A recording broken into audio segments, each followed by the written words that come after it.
제 두 번째 책을 보신 분들은 아시겠지만 제가 직장 생활할 때 월급이 210만 원이었어요. 사실 취업하기 전에 이찬진 컴퓨터 교실 강사로 일을 했을 때는 훨씬 더 급여가 적었었는데요. 여하튼 정식으로 회사에 입사해서 처음 받은 돈이 210만 원이었어요. 그때 지방에서 서울로 갓 올라간 상태라서 생활비를 다 쓰고 나면 한 50만 원도 채 남지 않았습니다. 그러다 보니까 점심값도 5천 원이 넘지 않는 걸로 겨우 사 먹고 다녔고요. 데이트도 뽐뿌 같은 데서 영화 티켓 2장을 5천 원, 6천 원에 사서 보거나 중고나라에서 만원짜리 해화에서 볼 수 있는 그런 연극 티켓을 구매해서 이제 보곤 했습니다. 제가 이 이야기를 왜 하느냐 하면 그때는 몰랐던 사실들을 지금에서야 알게 됐기 때문이에요. 월급 210만 원의 삶에서 저를 구해주고 제 인생을 바꾸고 평범한 삶을 끝내게 한 결정적인 비결이 있었거든요. 오늘 그 얘기를 제가 들려드리려고 합니다. 시작하기 전에 좋아요 한 번씩 눌러주시면 감사하겠습니다. 제 이야기를 이렇게 오픈하는 거는 거의 없는 경우이기 때문에 좀 용기를 주시면 고맙겠고요. 그런데 중요한 건 이 내용이 엄청나게 크게 도움이 될 수 있다는 거예요. 제가 퍼스널 브랜딩 코칭을 할 때도 이런 이야기를 빠지지 않고 하는 편인데, 왜냐하면 스토리에 힘이 있기 때문이거든요. 자, 그러면 본론으로 돌아가서 결론부터 말씀을 드리자면 어떤 비결 때문에 제 삶이 바뀌었냐 하는 부분이죠. 제 인생이 바뀐 건 바로 글쓰기 때문이었어요. 좀 의아해 하시는 분들도 있겠죠. 그런데 진짜 장담컨대 글쓰기 덕분에 저는 지금 돈 걱정 없이 살고 있다고 봐도 무방합니다. 저도 이걸 아주 나중에 알았어요.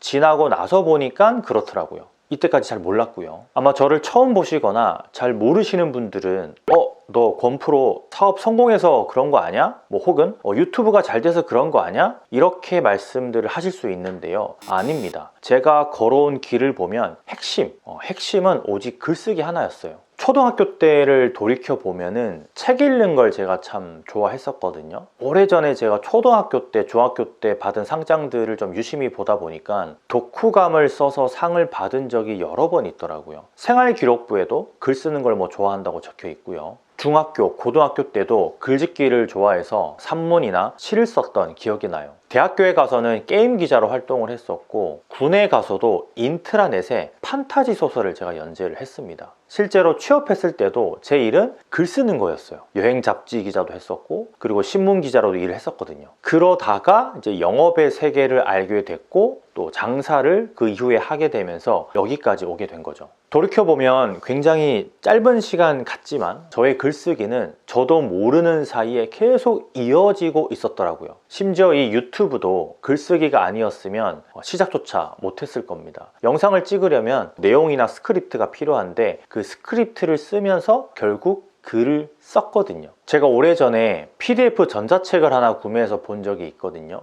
글쓰기에 관한 미국 원서의 어떤 요약집이었는데요. 좀 놀라웠던 게 제가 해왔던 방식이 그대로 요약되어 있더라고요. 바로 니콜라스 콜이라는 미국의 전설적인 디지털 라이터가 쓴 책의 내용이었어요. 제 지난 10년을 훑어보는 느낌이랄까요? 이번에 우리나라에서도 콘텐츠 설계자라는 이름으로 이제 공식 출간이 됐더라고요. 제가 글을 써오던 형태와 너무 비슷해서 좀 깜짝 놀랐는데 아마 여러분도 이걸 알게 되시면 큰 도움이 될 겁니다. 제가 사례를 좀 섞어서 좀 이해하기 쉽게 말씀을 드릴 테니까 한번 들어보세요. 이 책에서 첫 번째로 강조하는 게 디지털 라이팅 대 전통적 라이팅의 구분이에요. 저도 이제 학창 시절에는 종이에다가 글을 썼죠. 인터넷 시대가 된 후에는 이제 키보드로 글을 썼고요. 그런데 온라인에서 쓰는 글과 오프라인에서 쓰는 전통적인 글쓰기는 확연히 다르다라는 걸 모르고 있었어요. 당시만 해도. 제가 온라인에 처음 글을 쓴 게 중학교 때로 기억을 하는데 나우누리라는 PC통신이 있었습니다. 에듀넷에서도 이제 글을 썼었고 같은 PC통신인데 처음에는 제 일상생활에 대한 글을 썼었어요. 근데 반응이 별로 없어서 재미를 못 느꼈었거든요. 근데 가장 반응이 뜨거웠던 주제가 있었는데 바로 성에 관련된 이야기였어요. 성. 당시에 저도 호기심 많은 나이다 보니까 다른 글을 보고 제 의견을 더해서 답글을 막 달아줬거든요. 질문을 남긴 그 성에 관련된 질문을. 여기서 이야기하기 조금 부끄러운 내용일 수도 있는데 이런 겁니다. 예를 들면 쿠퍼시 액만으로도 임신이 됩니다. 여자친구와 첫 잠자리를 할 때는 이걸 무조건 조심하세요. 이런 내용들이었어요. 그런 게 반응이 좋았다라는 거죠. 이상하게 그런 글 그리고 그런 답글에만 반응이 폭발하더라고요. 이 책의 저자인 니콜라스 콜이 말하는 핵심이 바로 이거더라고요. 글쓰기의 주인공이 내가 되면 안 된다라는 거죠. 내가 하고 싶은 말, 내가 느끼는 감정만 일방적으로 전달하는 게 일기를 쓰는 것과 같은 거니까 이거는 크게 의미가 없다라는 거예요. 문학적으로는 좀 훌륭할지 몰라도 냉정한 온라인 세상에서는 아무도 읽어주지 않는다 라는 얘기를 하는데, 사람들은 다른 사람의 어떤 개인적인 이야기에는 큰 관심이 없거든요. 그래서 제가 첫 온라인에 글을 썼던 제 일상, 일기, 뭐 또 시 이런 거는 아예 반응이 없었어요. 반면에 이 디지털 라이팅은 주인공이 내가 아니라 바로 읽는 사람들입니다. 그 글을 읽는 사람들. 그러니까 글을 쓰기 전에 딱 이 질문 하나를 나한테 던져보는 거예요. 이 글을 읽는 사람이 단 10초, 30초, 1분이라도 시간을 냈을 때 무엇을 얻어갈 수 있을까? 뭐 정보를 얻든 위로를 받든 뭐 호기심을 탐구하든 흥미를 불러일으키든 뭐 예를 들면 장사에 도움되는 팁을 얻든 확실한 가치를 줘야 한다는 거죠. 어떻게 보면 지금 이 영상도 제가 가치를 전달하고 있는 겁니다, 여러분. 제가 평범한 삶에서 조금은 특별한 삶을 살게 된 이야기를 드리는 거니까 가치가 있다고 판단을 하는 거죠. 거기에 가치가 있는 거예요, 사실. 실제로도. 결국은 전통적인 글쓰기가 혼자만의 어떤 예술이라면 디지털 라이팅은 사람들의 반응을 보면서 함께 완성해가는 거예요. 내가 하고 싶은 말이 아니라 상대방이 듣고 싶어 하는 말을 전략적으로 전달하는 기술인 거죠. 두 번째로 니콜라스 콜이 강조하는 게 플랫폼 파회법인데요. 쉽게 말해서 아무도 안 오는 개인 블로그, 뭐 홈페이지 이런 곳에다가 힘 빼지 말라는 거예요. 저도 예전에 이글루스라는 블로그에 수년간 글을 썼었는데 지금은 이글루스라는 것 자체가 없어졌습니다. 어쨌든 당시에도 반응이 거의 없었고요. 일기처럼 그냥 제 만족으로만 썼었어요, 글을. 그런데 그게 잘못된 방식이었어요. 저는 그걸 늦게 알았죠. 그냥 글을 쓰다 보면 반응이 있을 거라고 생각을 하고 글을 쓴 겁니다. 당시만 해도 그때 이제 글을 써보겠다고 하시는 분들은 뭐 블로그를 생성하거나 저 같은 경우는 이제 홈페이지도 만들고 했었는데 아주 그냥 심플하게 HTML로. 그런데 아무도 오지 않았어요, 그 홈페이지에. 친구들이 그냥 몇 번 들어와서 보다가 한두 달 지나고 나니까 들어오질 않더라고요. 뭐 한마디로 숲속 같은 곳에 개인 카페 차려놓고 손님 오기를 기다리는 형국이랑 똑같았던 거예요, 지금 생각을 해보면. 니콜라스 콜이 말하는 건 소셜 도서관 전략을 쓰라고 하거든요. 이게 무슨 말인가 하면 이미 사람들이 바글바글 모여있는 플랫폼, 뭐 인스타그램이라든지 트위터, 이제 X죠. 그리고 스레드 혹은 뭐 당근 이런 곳에 먼저 글을 올리라는 거예요. 저도 개인적으로 이제 스레드를 추천을 드리는 입장인데 저도 지금 스레드를 열심히 하고 있거든요. 이게 왜 중요하냐 하면 바로 피드백 때문이에요, 여러분. 피드백. 우선은 블로그에 글을 쓰시는 분들이 많은데 블로그에 글을 쓰면은 이게 좋은 글인지 안 좋은 글인지 알 길이 없어요. 반응이 없으니까. 사람들이 모인 곳에 글을 쓰면은 바로 반응이 옵니다. 좋아요가 박히고 뭐 댓글도 달리고 똑같은 주제라도 반응을 보면서 그 반응이 있는 플랫폼으로 가야 되는 거예요. 데이터로 검증을 받아야 된다는 겁니다. 사실 이게 꽤 도파민이 터지는 일이거든요. 스레드를 하시는 분들은 아마 느끼실 건데 글을 쓸 때마다 오는 그 쾌감이 있어요. 아, 사람들이 이런 이야기에 반응을 하는구나 라는 걸 실시간으로 배울 수 있거든요. 저도 이걸 뒤늦게 깨닫고 이제 네이버 카페에 글을 쓰기 시작을 했는데 취준생일 때는 취업 카페에 글을 썼었고요. 직장인일 때는 직장인 카페, 그리고 장사할 때는 뭐 호운사나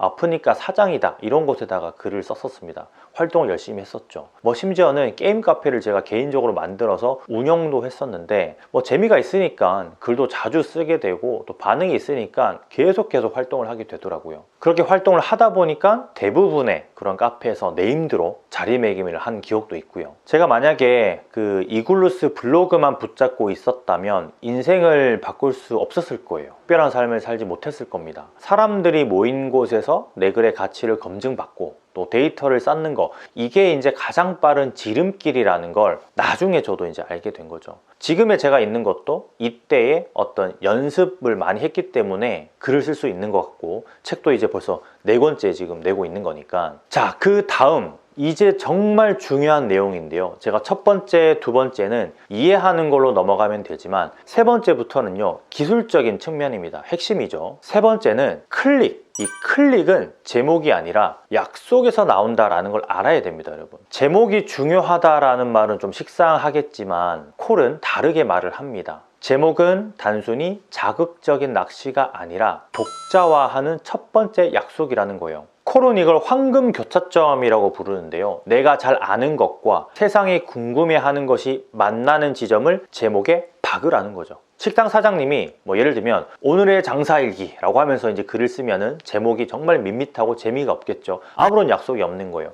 하지만 한 달 만에 단골 50명 만든 이벤트의 비밀이라고 제목을 쓰면은 클릭을 많이 할 겁니다. 읽는 순간 읽는 사람들은 확실한 보상을 기대하게 되는 거죠. 사실 제 유튜브 썸네일들도 대부분 그런 형태로 만들어졌어요. 장사 관련 유튜브에서는 제가 거의 시초인 셈인데, 예전에 저도 제목이나 썸네일 짜는 게 너무 괴로워서 유튜브 영상 검색하는 그런 유료 사이트들이 있거든요. 그런 걸 결제해서 이제 다른 거를 좀 참고하려고 봤는데 장사 카테고리는 최다 제 영상만 나오더라고요. 그래서 이제 포기하고 카피라이팅 책을 보거나 뭐 강의를 듣거나 하면서 좀 공부를 했었습니다. 결국은 우리가 디지털 라이팅, 온라인 글쓰기 성공의 80%는 제목입니다, 여러분. 제목. 사람들한테 어떤 이득을 줄 것인가를 얼마나 명확하게 약속하느냐에 따라서 달려 있는 것 같아요. 후킹이라는 것도 많이 들어보셨을 텐데, 후킹도 제가 그 즈음에 알게 된 거예요. 적당한 후킹도 일부 필요하다라는 걸 이제 알게 된 거죠. 너무 과하면은 그게 이제 낚시의 느낌이지만 후킹은 관심의 영역이거든요. 그래서 초기 제 영상이 사람들의 관심을 더 많이 받은 것 같기도 합니다. 관심 영역에 있는 후킹을 살짝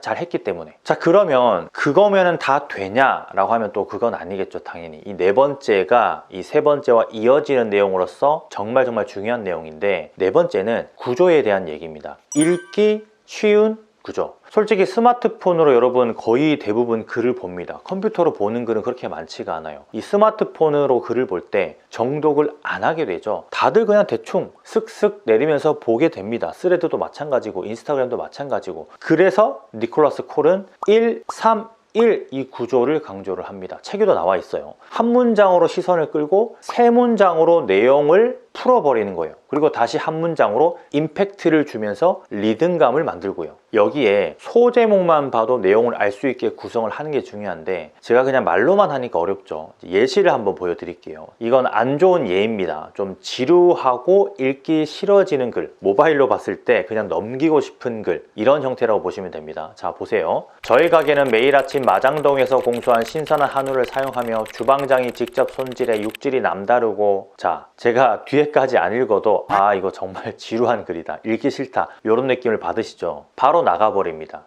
뭐 내용이 재미없는 것도 있는데 제가 똑같은 내용으로 다른 형태로 써볼게요. 이렇게 이제 한번 썼다고 생각을 해볼게요. 옆집보다 3,000원 비싼 우리 집 고기가 줄 서서 팔리는 이유는 딱 하나입니다. 매일 새벽 마장동에서 직접 보고 가져온 투뿔 등급 한우만 고집하거든요. 여기에 과일 7가지를 넣고 48시간 숙성한 특제 소스가 만났습니다. 드시는 순간 왜 이 가격인지 바로 이해하게 될 거예요. 자, 여러분, 차이를 느끼시나요? 같은 내용입니다. 리듬감, 가독성, 임팩트, 이런 게 사실 맞아야 되는데 두 번째 글이 훨씬 더 잘 맞다라는 느낌이 드시죠? 제 스레드 글들도 대부분 이런 구조를 지키고 있어요. 짧고 임팩트 있고 가독성이 있거든요. 문장이 길어지는 건 무조건 2개, 3개로 나눠야 됩니다. 늘어지거든요. 그리고 결론부터 얘기를 하는 게 좋고요. 두 갈식인 거죠. 스피디한 전개에 반전이 있으면 더 좋아요. 예를 들자면 위에서 말한 것들 중에 반전이 있죠. 옆집보다 3,000원이 비싼, 이게 반전인 거예요. 처음부터 반전이 나오니까 시선을 확 끄는 게 되는 거죠. 자, 이제 여러분 마지막 5번째입니다. 제가 글쓰기를 통해서 좀 특별한 삶을 살고 있다라고 말씀을 드렸는데, 이 특별한 삶을 살 수 있었던 이유도 수익 때문이겠죠. 글쓰기를 통해서 수익을 낼 수 있었으니까. 그래서 5번째가 수익과 직결되는 핵심, 글쓰기는 게임이다 라는 거예요. 이 마인드가 중요합니다. 글쓰기는 글쓰기다가 아니고 글쓰기는 게임이다. 그래야 돈을 벌 수 있다, 수익을 발생시킨다. 우리가 글쓰기를 예술이라고 보통 생각을 하잖아요. 글은 예술의 영역이 맞으니까. 그런데 데이터 게임으로 접근을 하면 말이 좀 달라집니다. 처음부터 우리가 완벽한 책 한 권을 쓰려고 하면은 잘 안 되는데, 작은 아이디어를 짧게 한두 문장 스레드에 던져보고 이 반응이 터지는 주제를 가지고 더 길게 확장해서 글도 쓰고 영상도 만들고 책도 쓰여진다라고 보면 되는 거예요. 저도 이미 3권의 책을 썼고 이번에 4번째 책도 나오잖아요. 그런 형태로 다 글을 썼다고 보시면 됩니다. 조금씩 모여서 책이 된 거예요. 이 책이 잘 될지 안 될지 막 고민하는 그런 시간은 버리고 아주 그냥 작게 실행해서 한두 문장 먼저 써보는 게 시장의 반응을 확인하는 테스트가 되는 거죠. 그리고 나서 그게 나중에 책이 되는 거예요. 이 사람들의 피드백을 반복하다 보면 그 글의 내용도 더 좋아지거든요. 실패하고 싶어도 실패할 수가 없게 되는 거죠. 그래서 제 첫 번째 책보다는 두 번째 책이 더 많이 팔렸고, 두 번째 책보다는 세 번째 책이 더 많이 팔렸거든요. 세 번째 책은 벌써 7쇄를 지금 준비하고 있어요. 그리고 얼마 전에 제가 출시하고 이미 재고가 없어서 지금은 이제 신청이 안 되는데, 그 셀프 코칭 365도 제가 한 번에 쓴 게 아니고 수년에 걸쳐서 쌓인 데이터의 결과물이에요. 많은 분들이 좋아해 주셔가지고 감사한데, 이제 재고가 없어서 신청하셔도 못 드린다는 거 좀 말씀을 드리고 싶고, 마지막으로 정말 드리고 싶은 얘기가, 글을 쓸 때 가장 고민되는 부분이 남에게 보여지는 글이라고 생각하기 때문에 글을 못 쓰는 거거든요. 저는 그거를 떨쳐버리셨으면 좋겠어요. 시작을 못 합니다. 그게 있으면, 그 마인드면. 그래서 저 역시도 어떻게 보면 일기를 썼는지도 모르겠는데, 여러분 세상 밖으로 나오셔도 됩니다. 제가 나와봤더니 크게 문제될 게 없어요. 많은 사람들이 사실 여러분한테 관심이 없어요. 그렇게 관심 가지고 그 글을 보지 않습니다, 여러분. 그리고 잘 보이려고 글을 쓰려고 하다 보면 오히려 글이 안 나옵니다. 있는 그대로 쓰는 게 제일 중요하더라고요. 자, 여러분, 어쨌든 오늘 제가 디지털 라이팅의 대가 니콜라스 콜의 이야기와 제 경험을 좀 들려드렸는데요. 저는 정말 글쓰기 덕분에 210만 원의 평범한 삶을 좀 벗어날 수 있었다라고 생각을 해요. 지금도 이제 매일 글을 쓰고 있고요. 중요한 건 어떤 노력보다 끈기 같아요. 끈기. 유튜브도 결국 글쓰기인데, 저도 이제 처음에 같이 시작했던 분들은 대부분 다 사라졌습니다. 제가 이제 묵묵하게 영상을 한 1300개 정도 이제 올렸는데, 꾸준했기 때문에 여기까지 올 수 있었고, 여러분도 이 글쓰기의 힘을 꼭 한번 믿어보시면 좋을 것 같아요. 오늘도 고생 많으셨고요. 오랜만에 제 이야기 한번 담아봤습니다. 좋아요로 이 영상에 대한 보답 받을게요. 많이 파는 하루 되세요. 곰프로였습니다. 들어갈게요.